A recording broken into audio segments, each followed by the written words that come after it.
My name is Richard Evanoff, and I was born in July. I was born on July 15th, 1956, in Massillon, Ohio. And I've been living in Tokyo, Japan for almost all of my adult life. And so, yeah, I'm 69 years old right now, and I'm in Tokyo right now. Well, I was born in Massillon, Ohio. I was raised in a rather kind of lower middle class family, very conservative in a lot of ways. And growing up, I think my main concern was I didn't want to spend all of my life in a small town. I wanted to get out and see the world. And right around that time, I graduated from high school in 1974, and around that time, the Vietnam War was going on, and there was a good chance that I could have been drafted. And the hippie movement was going on. I wanted to be a hippie, but I was in high school and my mother wouldn't let me grow my hair long. And there were all these anti-Vietnam protests. We had a walkout in my high school. And I suppose that's what kind of first, made me aware about all of these things. But I just didn't want to end up, being stuck, in a small town all my life. So I wanted to get out and see the world a bit. And so when I went to college in 1974, 1975, around that time, it was just like a totally new experience for me because it opened up my mind to so much that I had not seen before. And I've been raised in kind of a conservative, Christian background, and by the time I got to college, and I was having, serious doubts about about the faith that I'd been brought up with, and that led me to an interest in studying philosophy. But I soon got really bored with Western philosophy too, and so I got interested in Asian philosophy. I started out studying Indian philosophy, then Chinese philosophy, and finally Japanese philosophy. And by the time I got to Japan, I'd fallen in love with Japan and Japanese philosophy, especially Zen Buddhism. And it really made me want to come to Japan. As it turned out, in my college at that time, there were quite a few Japanese exchange students there. So I became friends with all of them and tried to find out as much about Japan as I could. And it turned out that one of those people was my future wife. So we got married when we were in the United States, and then we decided to come to Japan with the idea of just staying for a year or so for me to find out what it was like. But as it turned out, now it's been like what, 45 years. So I've been here all that time. And when I first got to Japan, one of the very first things I did was to study to do Zen Buddhism. And I went to a local temple here. When I went the first time, I took all my books because I've been reading all about all this stuff. And I showed them to the Zen master, and he said, "Leave your books at home." He said, "All you have to do is just come and sit." So that's what I did. I did that for about 3 years, intensively. And one of the mondo or koan that I was meditating on was, after you climb to the top of a pole, how do you go higher? And this is one of those. It's in Zen Buddhism. It's one of these paradoxes that you have to solve, and it's supposed to lead to some kind of breakthrough, spiritual breakthrough for you. And I meditated on that for a long time, and the conclusion that I finally came up with was the way to go higher is to climb back down the pole. And what that meant for me was, I'd spent enough time navel gazing, and it was time to get back into the real world. And this then led me into politics. So I went completely away from this kind of focus on my personal self and how to get my act together, into politics. And it's sort of like the way that I look at it now is kind of like on the airplane. They tell you when you're on the airplane, they tell you if the oxygen masks come down, first you put the oxygen mask on yourself, and then you help the person next to you if they need help, right? And I think that's kind of the way it works. I mean, before we can get involved politically, we have to have our own act together. And I think a lot of people, if you get involved in politics and you don't have your own act together, it doesn't work out quite so well. So for me, I spent as much time as I could trying to figure out my own life and what I was going to do with it. But then, once you do that, you can't stay there forever. You have to come back down the pole. You go up to the mountain and, you get enlightenment, and then you have to come back down the mountain. You have to do something, right? And for me, that's probably around the time, reading wise, that's the time I got interested in Marxism, first of all, before I got associated with anarchism, right? But when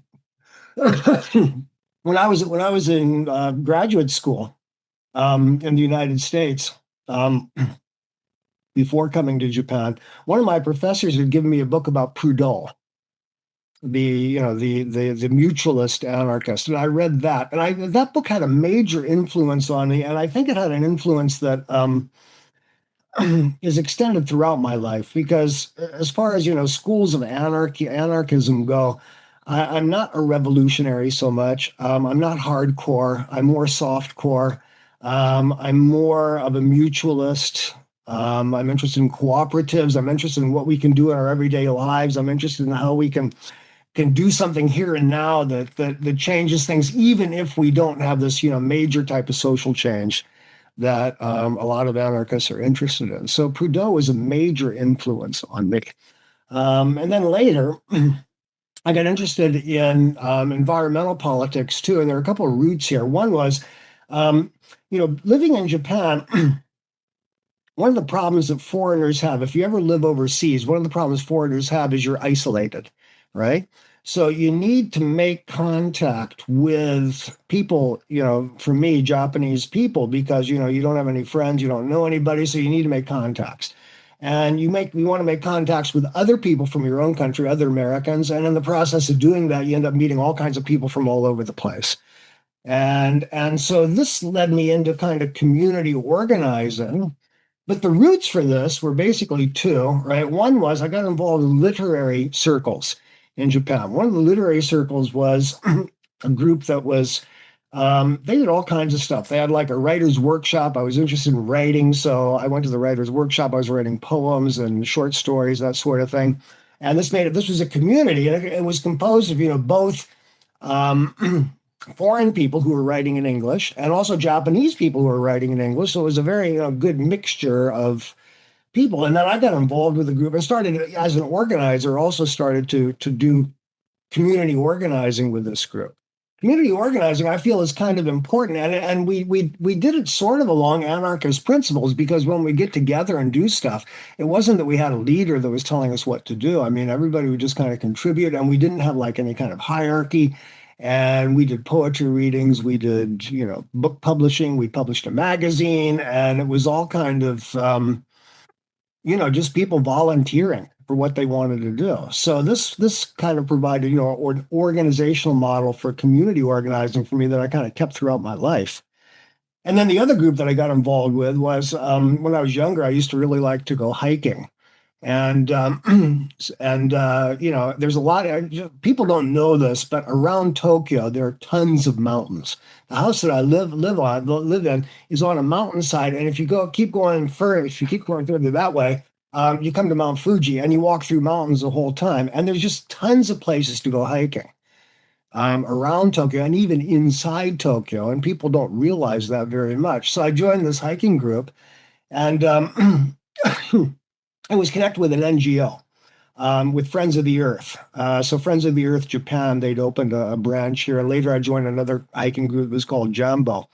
And then through the Friends of the Earth, I got in contact with a whole bunch of other people who were working on environmental issues. The big one at that time was logging, because Japan was importing a lot of logs from Malaysia. And in the process of doing that, they were cutting down the rainforest in an area of Malaysia called Sarawak.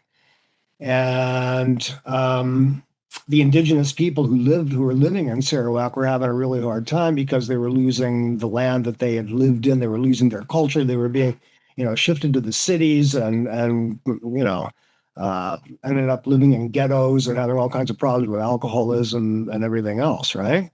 So the group here in Japan was trying to convince Japanese companies to stop importing logs that had been were being imported from Malaysia, from this area of Malaysia called Sarawak. And they had a couple of different campaigns going on. The Sarawak Campaign Committee the Japan Tropical Action Rainforest Network, headed by a guy named Yoichi Kuroda.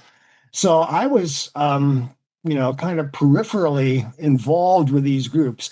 A lot of people did a lot more than I did, but I was connected with these groups, and these kind of made me aware of, environmentalism. I got involved with environmental activism, and around the same time that I was in the woods and took a book with me, and it happened to be Deep Ecology by George Sessions and Bill Duvall. And I thought, hey, this is a place where everything just kind of comes together, and all the things, I love nature and environmental politics and all of this. So I decided to go back. I was already in Japan, but I decided to work on a PhD and went to Lancaster, England, and then worked on a PhD in environmental philosophy there and came back to Japan. And this was all like in mid 1990s or so. And then during this period, I also got involved with the Green Party in the United States. And at that time, in the 1990s, there was a big split, as you may know, between what was called the Greens Green Party USA, which was more anarchist based and more into bioregionalism and that sort of thing. And then the other side, which eventually evolved into the Green Party United States, which was more into electoral politics. And I was, at that time, I was definitely part of the more anarchist wing of the Green Party. And I still think that their ideas are, far superior to anything that's being done in electoral politics. But I don't think electoral politics are bad. I mean, even as an anarchist, I feel we need to be working on these things at all levels. And you need to work on it at the personal level. Like I said, you need to get your own act together, right? So there's things you can do in your own life. And sometimes this is dismissed as lifestyle anarchism, but that's okay. I mean, you still got to do something for yourself, right? And you can do something that in your local community. So what I was doing in our local community was, working together with local groups as a community organizer.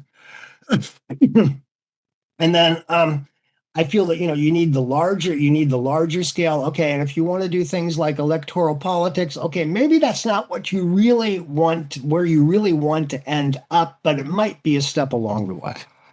So I have no objection to people that get involved with electoral politics. I don't think it's like the only way to do things or even the best way to do things, but it's not something that I would criticize.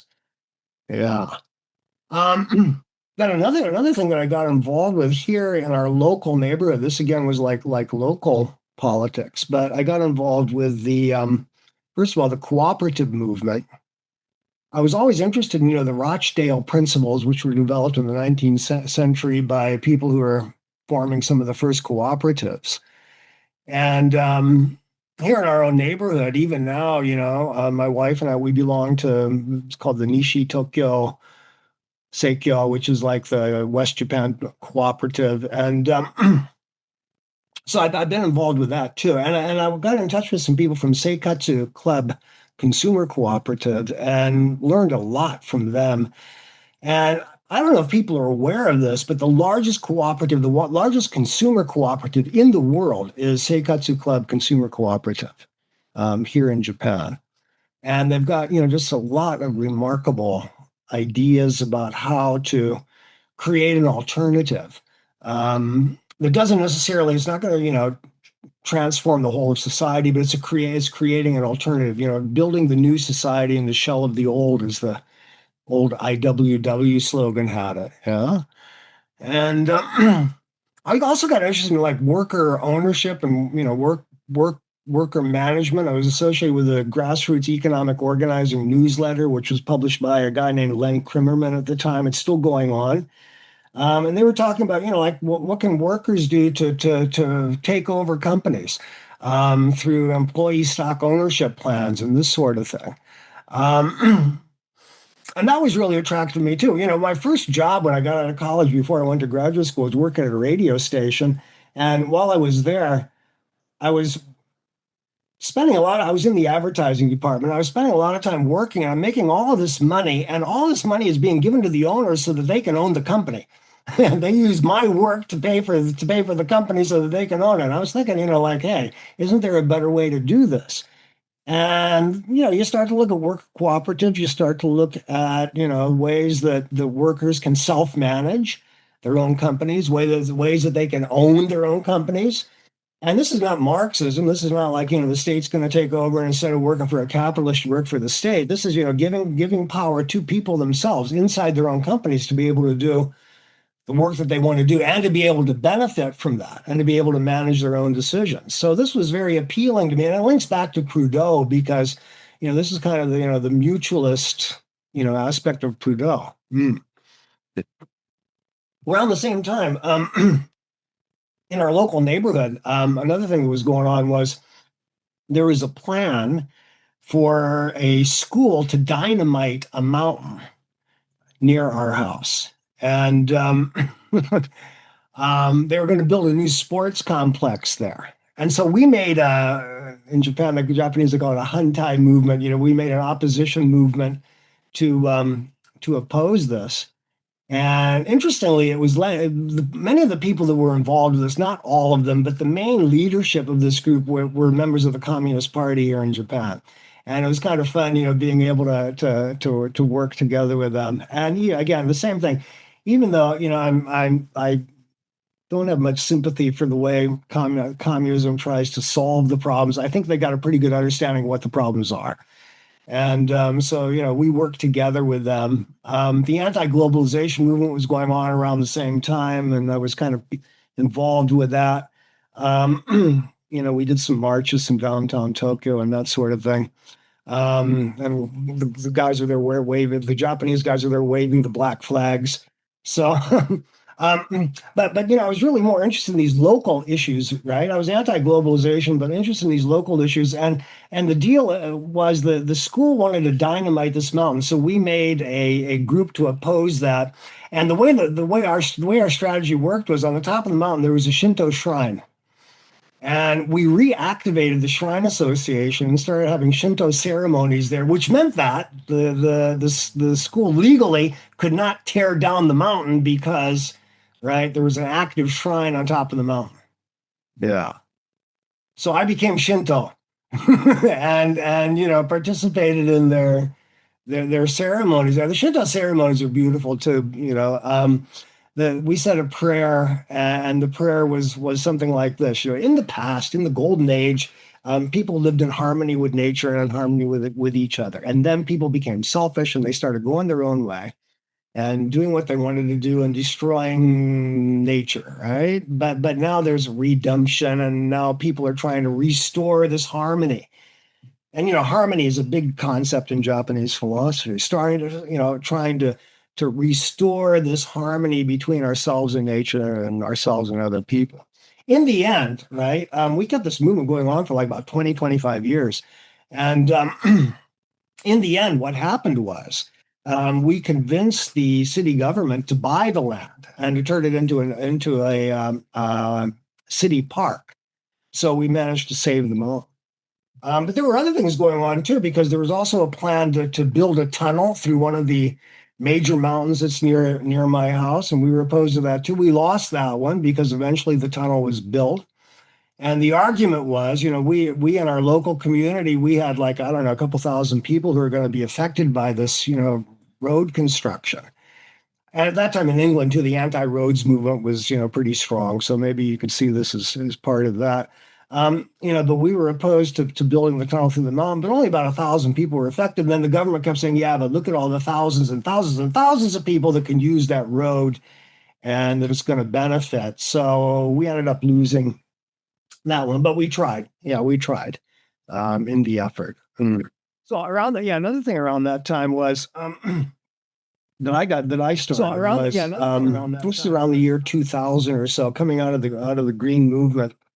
1996, Ralph Nader ran for president with the Green Party, and I was kind of interested in that campaign. By the time the year 2000 came around, we decided to make a group here in Tokyo that was called the U.S. Greens Abroad.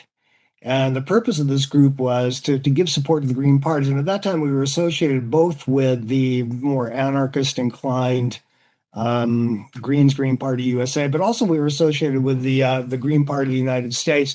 So we tried, and then we started here in Tokyo, but we branched out and we created a group that involved people from Americans from around the world who were interested in Green Party and green politics to try to get them involved in one way or another.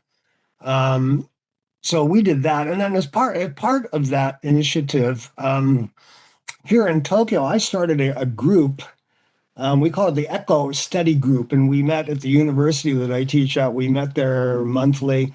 And again, it was kind of like anarchist based. Anybody comes, and we have different people who want to speak, and no real leadership, but we could talk about environmental issues and about things that were, of concern to various people. And this was a way, this is a way to kind of educate people, which I think is also very, very important. People need to know about these issues, and you can't just start by having people, get politically active until they're pretty well educated and know what they're doing. You have to have a plan, beforehand. So education, I feel, is a really important part of that. And then in addition to these monthly meetings that we had, we organized two annual conferences. And the idea here was to bring together people. We were operating in Japan, so bring together people in Japan who were working on different types of issues. So there were like immigrant issues in Japan, refugees, immigrants, right? There were, the environmental movement, right? There was the labor movement. There was the feminist movement. There were, all of these different types of movements. And my idea was, I don't know, maybe it's kind of naive, but you just bring all these people together and get them talking to each other and see if you can somehow get them to cohere in a way that's going to make some kind of change. And one thing that I'm really opposed to is any kind of identity politics that breaks people into different groups and says, you're an environmentalist, you're a feminist, you're a labor activist, you're something. I think we need to get out of that narrow way of thinking to the idea, not that we're all like in one big group together and we ignore these differences, but the fact that we recognize these differences, but even despite that, we're able to somehow do this, come together and work together and coordinate rather than either, absorb ourselves into a group where we kind of lose our individual identity, or on the other hand, where we break into all of these separate identities and then end up, not being able to work together. So we need, some kind of convergence, even though we respect, the idea of diversity. Yeah, I'm looking at my notes here. Right. Along the way, a couple other people that influenced me really big. I met Howard Ehrlich. I don't know if you know him, but he used to edit a magazine called Social Anarchism. He lived in Baltimore, Maryland. When I was in the United States one time, I went to see him in Baltimore and had a nice long chat with him. And then he came to Tokyo and I had a nice long chat with him. I hosted it here in Tokyo. I had a nice long chat with him. And he was a remarkable guy. Social anarchism, and that's always appealed to me more than the more individualist type of anarchism, because the idea that we cooperate together with each other. And Howard has got such a broad, respectful attitude towards all of these different strands of anarchism that I was really, impressed by that. Around the same time, I got interested in Murray Bookchin because of his connection with green politics. And also I was part of the Left Green Network as part of my green politics work, and Murray was involved with that. And it turned out then, right, I was teaching a student, and after the student graduated, I had a class on environmental philosophy and politics. And after the student graduated, she wanted to go to graduate school. So she ended up going to, what's the place in Vermont? Yeah, Goddard College, right, in Vermont. And she met a couple people, I think that you've interviewed too while she was there. They were her teachers, and Murray Bookchin was one of her teachers. So another time when I was back in the United States and I went to Vermont and I visited her and visited Murray and Janet Beal, I don't know if you know her, but she was associated with Murray and wrote a really excellent book about ecofeminism. Um, and Murray's ideas basically, if you want to ask me like what kind of future society should we be aiming towards, I can't think of anything better than Murray.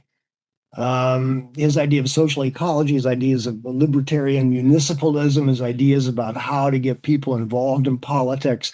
To me, that represents an ideal.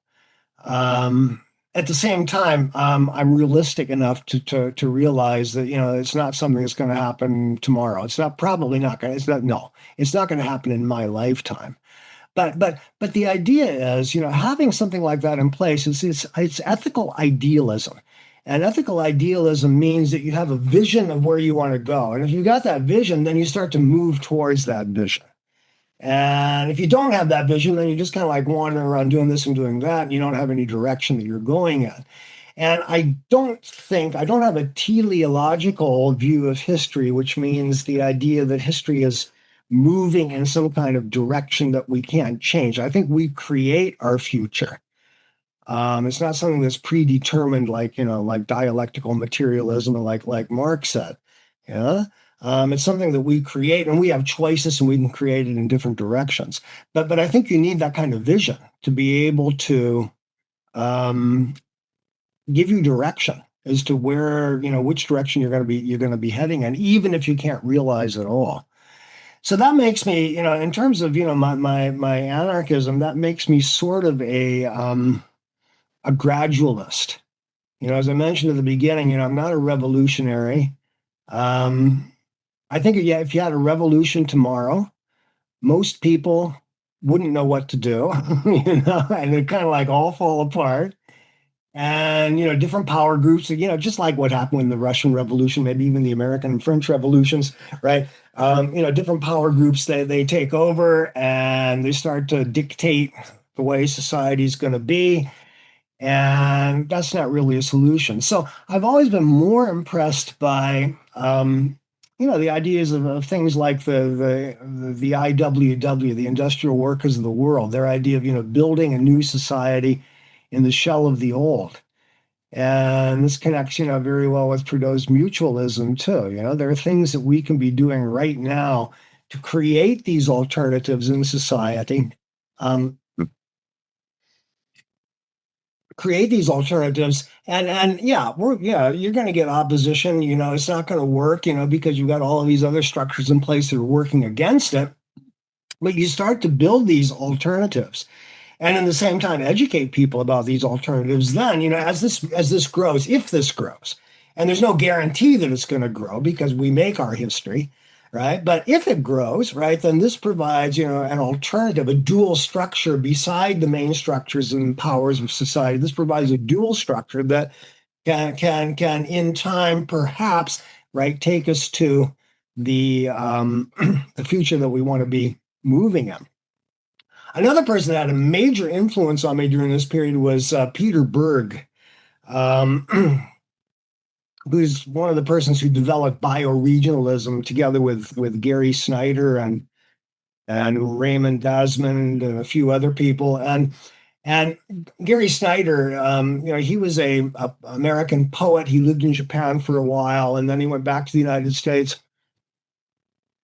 He wrote a book called Turtle Island, which won a Pulitzer Prize, which is basically kind of an bioregional book about how to reclaim a relationship with nature, and it's very much based on anarchist principles. And Gary Snyder came to Tokyo a few times, and I had a chance to meet him when he was giving poetry readings here, together with a Japanese poet named Nanao Sakaki, who was also kind of into this same kind of bioregional way of thinking. And then Peter Berg, who visited Japan quite a few times, and I saw him when he was here and invited him to my class and gave some lectures and even stayed in my house. And I got to know him very, very well. And the bioregional idea fits very well with my politics too, because it it focuses on the local community and what you can do at the local level. And this was also part of the anti-globalization thing because it's not that we're going to solve problems by having these, the WTO and the IMF and the World Bank and all these kinds of things. That's not the way that you're going to make an ecological society. The way you're going to do that is by working in your local community, right? Doing things like I was trying to do with like food co-ops, with like trying to protect the local environment in our area. And if you get a whole bunch of people doing that, that might be more effective and have more power to be able to actually change things than what they do at these kind of higher up levels where they talk a lot and end up disagreeing and not doing much. So Peter Berg was a major influence on me, and this led in time to me writing a book called Bioregionalism and Global Ethics, which is basically concerned with exactly this issue, the local versus the global, and how local initiatives like bioregional initiatives might be a good way to go in terms of figuring out how to solve some of these problems that were not being solved at the global level. And the ideas for this book were forming in the late 1990s and early 2000s, right when the anti-globalization movement was becoming very, very strong. Then, right, another book that I wrote. This was during Corona, when the coronavirus came around. I'm teacher, university lecturer, and we couldn't go to school, so we had to do all of our meetings by Zoom, and so I was staying home a lot. And if you live in Tokyo, there's the train rides are incredible because I live in the extreme western end of Tokyo. Right, my university was downtown, and I spent 3 hours on the train every day. An hour and a half getting there and an hour and a half coming home. And now, if you're teaching at home, right, using Zoom because of coronavirus, you have 3 extra hours every day that you didn't have before. So, what do we do during that time? We write a book. So I decided to write a book, and I'd had this idea for a novel ever since I've been in college. And I finally got around to writing it. And the title of the novel is called One with the Father, a novel of mysticism, heresy, and rebellion in the Middle Ages. And I'd had this idea for a long time, and it was part of this, this kind of spiritual quest that led me to Zen and Shinto and all of this. And the book is set in the Middle Ages, and the incredible thing, as I was doing the research for this book, the incredible thing that I found out is my final conclusion is that actually Jesus was an anarchist. um, Christianity gets a lot of criticism, and a lot of it is probably really well deserved. Because it's so conservative and it's kind of narrow-minded and it's got fundamentalism and all these other kind of problems and doesn't accept science and blah blah, and all these things are true and they're worth criticizing. But there's another strand of Christianity that people just kind of don't realize. I mean, you go all the way back to the original foundation of Christianity. Basically, at that time, the Roman Empire, right? They're just like the empire that we live in now. Right. And the Jesus movement, or the movement that Jesus started, was basically a way of thinking about how to be able to help people mutually, despite the fact that the Roman Empire, is constantly, oppressing and repressing people. So it was a liberation movement in a way. And his idea was not that, we're going to become revolutionaries and we're going to oppose the Roman Empire, which is what happened with various groups, and they were eventually crushed, right? But the idea was you just build an alternative movement. You ignore the powers that be, render unto Caesar the things that are Caesar's, and you just ignore what the main government is doing, and then you create these alternative societies. In the book of Acts, it says that people shared everything together and they gave to each person according to their need. Anytime I've ever heard that talked about, it's always been, oh, this is communism. No, it's not communism, it's anarchism, because they're basically sharing with each other.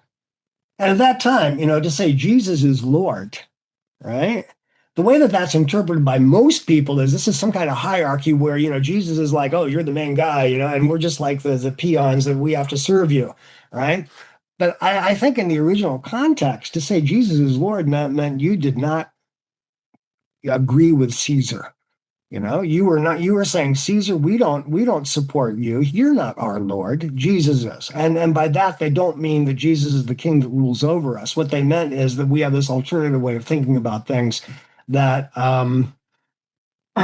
is not going to be in line with what the Roman Empire, thinks you ought to be doing.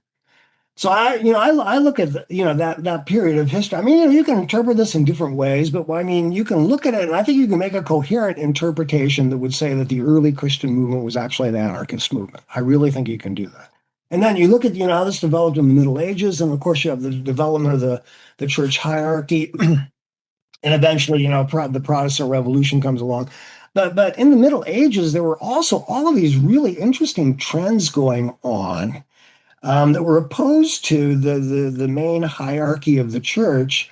And it was primarily through mysticism. And because of my interest in Zen, you look at these mystical traditions in the Western history, and you see that they're not that different from what Zen was talking about. You read The Cloud of Unknowing by an anonymous author in the Middle Ages, and he talks about meditation. And basically, the way that he talks about meditation is exactly the way that a Zen Buddhist would talk about meditation.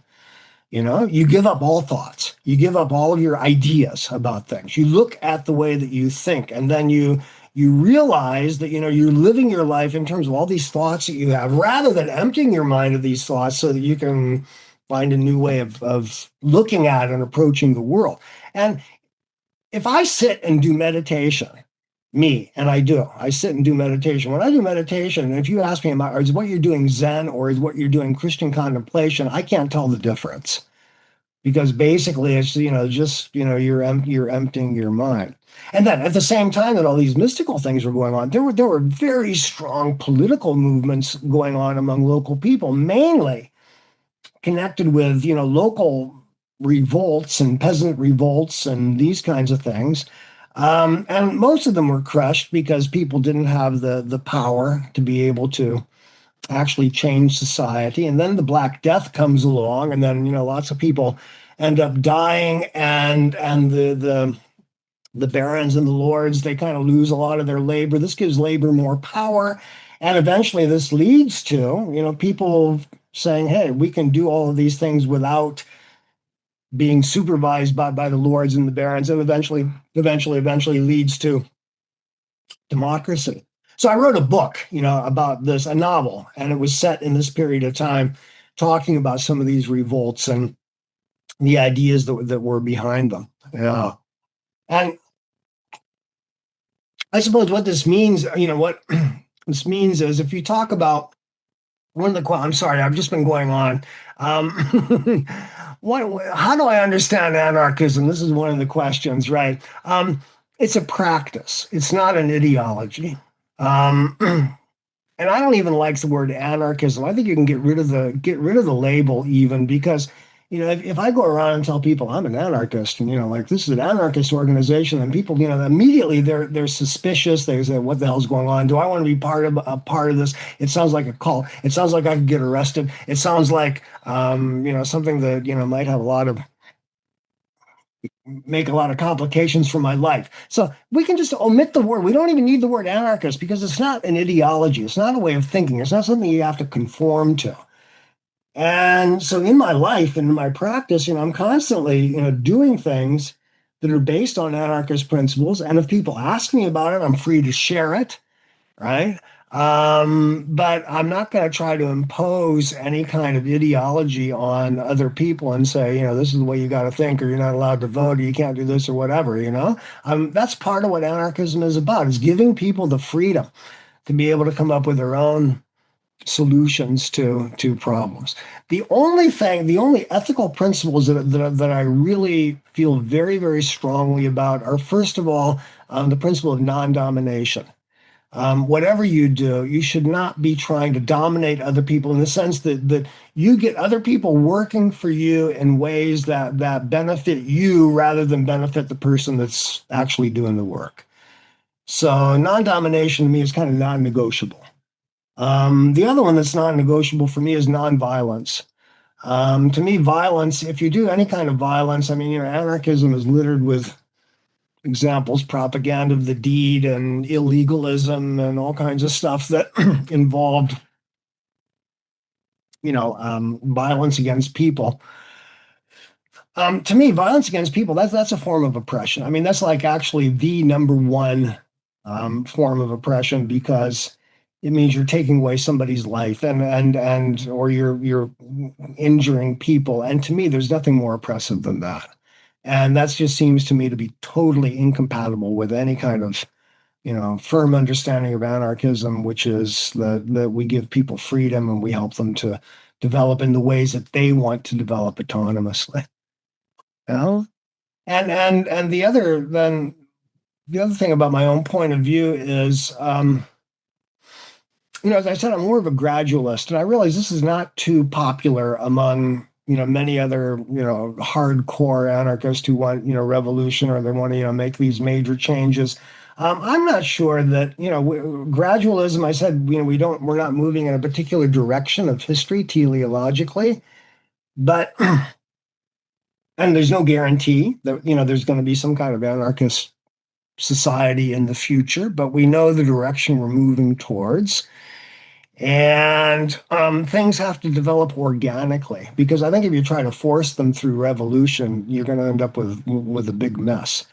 And this might sound elitist, and I think it is, right? But right now, if you look at the situation right now, people are just not ready for anarchism, right? Okay, this is elitist. It takes a higher form of consciousness to be an anarchist, right? You have to be able to get your own act together. And if you're looking at anarchism from the point of view of selfishness, of egoism, like I want to be free to do whatever the hell I want, that's not going to work. You can't make a society where everybody's basically thinking in terms of what benefits themselves. And so to move towards anarchism, you need a wider consciousness. That includes not just yourself, but yourself in relation to other people and yourself in relation to the environment. And you need to have this kind of broad perspective about things. And if you're just solely focused on your own particular immediate interests, I don't think you're going to be able to do that. So I think that there are higher and lower levels of consciousness about anarchism, and that anarchism appeals to either people that are highly selfish and they want to be able to do whatever they want to do, right? Or people who are highly developed and kind of realize that we don't need government to tell us what to do. Ovid, the Latin poet, he wrote, in the golden age, people knew what to do without anyone having to tell them so. So we didn't need laws. We didn't need government. Right. And then, right, when people became selfish, then everybody started fighting each other. And that's when we needed laws. And that's when we needed, people to tell us what to do. So, yeah, I think that you have to develop that higher stage of consciousness. And one of the, founders of anarchism, of anarchist thinking, William Godwin, he was also a gradualist. And he said basically that, it's not something that's going to happen soon. It's something that's going to take time to develop, and it's going to take something that's going to take people thinking about and educating themselves about, and in his view, becoming more rational about. And yeah, I think he's probably right on that point. But I also agree with Carl Boggs, who wrote an essay a long time ago called, he used the word prefigurative politics. And it's kind of like Gandhi, be the change that you wish to see. And I think that's something we can do right now. And maybe this is partly because I've been isolated here in Japan. I haven't had like groups to hang out with. This is my local anarchist association right here, in my neighborhood. So I've been kind of isolated, but at the same time, you start to think about what are things that you can do as an individual in your own situation, your own location. And even though you might be isolated from others, and there's tons of things you can do. And this is the kind of prefigurative politics I think Carl Boggs was talking about, that you try to do something now, do what you can do now and have an influence on society, even if in the long term, things are not going to work out in the best way that you could possibly hope for. And so this means I feel, that we need to or as a leader, as a community organizer, we need to do horizontal organizing. It's not that I'm the boss and I'm going to tell everybody what to do, but it's horizontal organizing where you get people together, you bring out what they can contribute, and you organize horizontally. As a coordinator rather than as a leader. And so that's sort of the way that I see myself and what I can do here, right, in Japan. And then this means also, you're creating alternative institutions. One of the things I do now as a community organizer is we organize an open mic. And we do this at a British pub here in Tokyo, in downtown Tokyo. And it's totally open. I mean, our motto is anything goes as long as it's legal. We don't mind breaking the law, but we don't want to, get people in jail. But basically, it's an open mic, and we get all kinds of people. I mean, you get people from all kinds of nationalities. It's a great chance for people to mingle together. People read their poems, they read their short stories, they play music, they do acting, they tell jokes, they tell stories. And you just get people sharing together with each other, this kind of community networking.